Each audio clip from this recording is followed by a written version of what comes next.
Now the Three Martini Lunch with Greg Corombos and Jim Geraghty.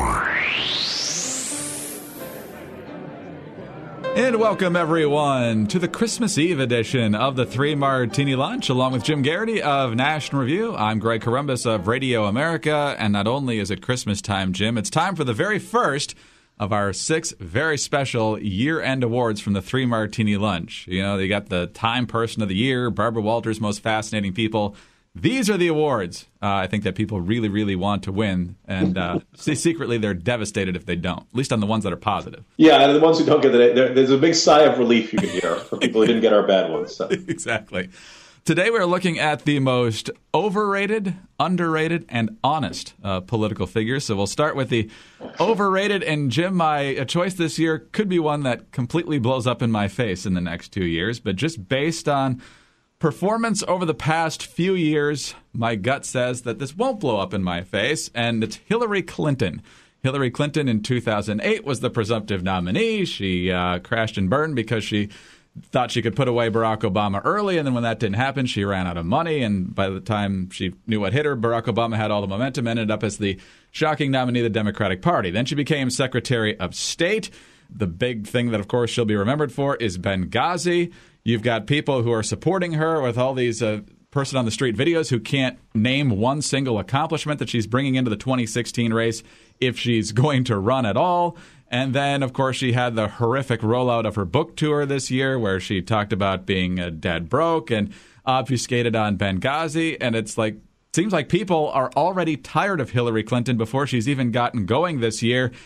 Yet the mainstream media and the Democratic Party once again trotting her out as inevitable, just like they did nearly 8 years ago. And it looks like she could be in for the very same treatment because voters have just not warmed up to her because she seems kind of posed, kind of insincere, and just not a very natural politician at all. And she just doesn't wear well.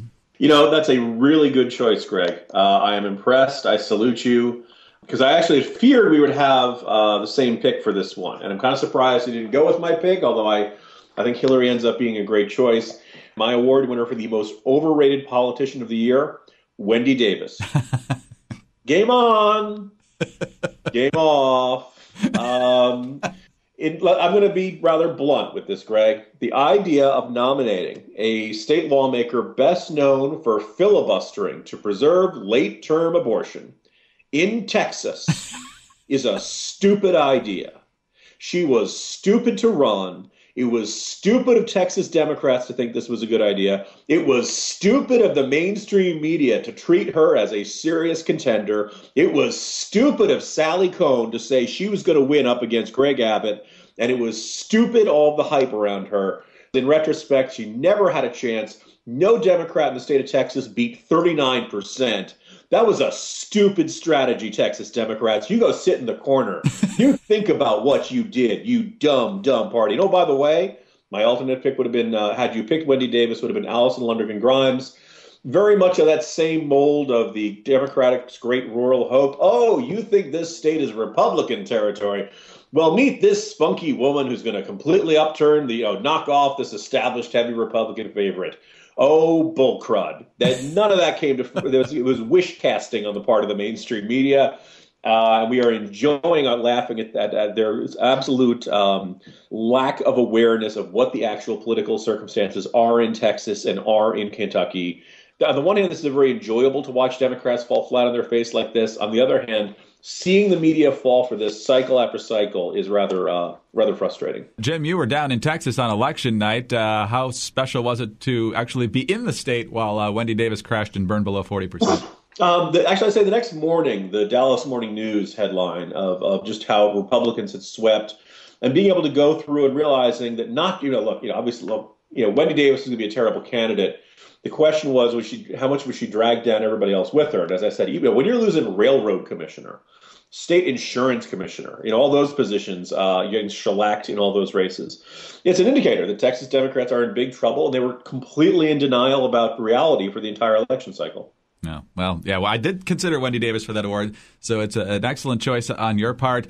I haven't made all of my decisions for future awards, but she is in heavy consideration for another one, which we'll get to in the next few days here. On to the most underrated political figure, Jim, and it's kind of a cliche in American politics that a lot of people really don't believe anymore, that one man or one woman can make a difference. And when it came to the immigration debate, that turned out to be true. The Senate easily passed the bill, and then it was the House's turn to consider legislation. Ultimately, they never did bring anything forth until just before the summer recess. And largely the reason that the House conservatives stood firm on this was the result of the work of one senator who was deeply in the minority when the bill came across that chamber in 2013. I'm talking about Alabama Senator Jeff Sessions. He has been a one-man leader on this issue, making sure the base, the grassroots, knew exactly what was going on. It became a huge issue in the midterm campaign after the border surge from this past summer. And he's also leading the charge now to try and figure out the best way to combat the president's executive action on this, which many, of course, consider unconstitutional. So Jeff Sessions gets that award from you this year. That's a really good choice, Greg. I'm going to stick with mine, and I'm going to stick the Texas theme here. But when I think about underrated, I think Rick Perry is basically kind of considered an also-ran in the 2016 race. And I think he's going to be a much bigger player in the discussion than everybody thinks. I don't know if he's going to be the nominee, but I think that he's actually he's got a very solid record, multiple terms of enjoying the Texas economic miracle, the Texas economic boom. I think he's going to be a stronger candidate. I think he's going to learn from his mistakes of last time. If he's running on, I'll do for the country what I did for the state of Texas, the issue of economic anxiety is not going away. And I think his message of I want Washington to be as irrelevant to your life as possible. Look, I think this is a political environment that is very receptive to a message like that. And I think he's a guy who conservatives trust, but who also has some substance to him. So I think Rick Perry is the most underrated figure of this year and possibly for the coming cycle. And I'll just say, if he just hadn't hired Steve Schmidt, I'd be feeling even better about him. Yeah, we talked last week, that in the MSNBC interview. But he's got a chance to, really correct both of those things in the next few months. My guess is he'll probably stick with Schmidt for now and go easy on the MSNBC interviews going forward, but we'll see about that. All right, on to the most honest political figure, and let me insert the annual proviso here that this is definitely the one with the least available candidates for in the political world, because a lot of years it's a rebuilding year. Exactly. This is the Jacksonville Jaguars category. Exactly right. And mine is very different this year. A lot of me wanted to go with Tom Coburn, who's retiring. We talked last week about just what a great principled leader he's been in the House and Senate over the last 2 decades. But mine's going to go to a guy who didn't really mean to be honest when it mattered and then was honest when it wasn't. And it just blew up in the last few weeks, even though most of the comments weren't actually this year. Jonathan Gruber stepped forward and thank you for proving virtually every conservative argument against Obamacare by saying that this was a complete lack of transparency. It was a tax. You do think the American people are stupid and that liberals need to make decisions for them because they can't possibly make the best decisions for themselves. It's just everything we needed to be said before the actual vote. It came too late to stop this thing from becoming law, but the truth did come out, and it came out in gloriously fun fashion. That's a really good nomination there, Greg. I'm going to go with a slightly different one, not as well known, but I think symbolic of an important point we're going to see kind of maybe becoming a much bigger part of the discussion in the coming year. Thomas Edsall of the New York Times, who is by no stretch of the imagination a conservative, wrote a column after the election entitled, "Is Obamacare Destroying the Democratic Party?" He used Chuck Schumer's comments as a kind of a jumping off point. And then he kind of pointed out, look, as if Democrats don't have enough trouble, data released by the Centers for Medicare and Medicaid Services shows that many, if not most, of the 7 million people who purchased insurance through Obamacare will either have to pay higher premiums or higher deductibles or submit themselves to the complex process of switching plans. And I think, look, this is the most consequential, certainly the most consequential domestic legislation, and maybe the most consequential act of the entire Obama presidency is Obamacare. During that time, Democrats have lost a slew of Senate seats, a ton of House seats, and a whole bunch of governorships. And they've just gotten shellacked at the state legislative level. And then a lot of Democrats say, well, but Obama won in 2012 and all that. Yeah, but Obamacare went into effect in 2013 and 2014.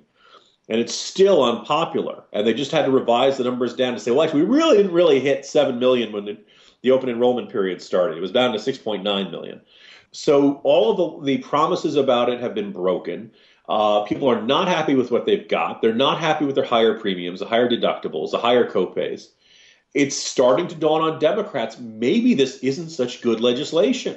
And that maybe, yes, there are certain people who are now covered by Medicaid, and that, we can have that discussion, but I think most people are not enormously thrilled with Medicaid coverage because there's so many doctors who don't take it.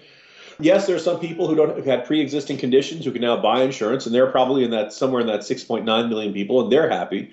But there are millions and millions and millions of people who are now being inconvenienced by it, people who had their plans canceled despite all the assurances. And a lot of people are saying, if you ask the average worker, do you feel like things are better off because of Obamacare? Most of them are going to say no. So all of a sudden, Democrats are starting to recognize that the thing that they staked their House majority on, they staked their reputations on, they staked the entire reputation of the party on, isn't working. And it's not just the problems with the website. And all of a sudden, they're beginning to realize the enormity of the mistake they've made. And Edsel was the one who was kind of most willing to come out and say, hey, this is actually doing real damage to the Democratic Party, a message that none of them want to hear. So he's my nominee for the most honest commentator of the year. Ah, very good. All right. I think we're off to a great start here, Jim. Mm-hmm. So this is the first of 6 special year-end award podcasts that will feature 3 awards each. We will not be on tomorrow, Christmas Day. So, Jim, I hope you and your family have a wonderful Christmas, as well as all of our listeners, and I hope everyone's stocking contains a copy of The Weed Agency. Always enjoy it, Greg, and happy holidays to you and your family as well. Thank you, sir. All right, we'll be off again, as I said, on Christmas Day, but back on Friday. I'm Greg Corombos of Radio America. He's Jim Geraghty of National Review. Join us Friday for the next 3 Martini Lunch.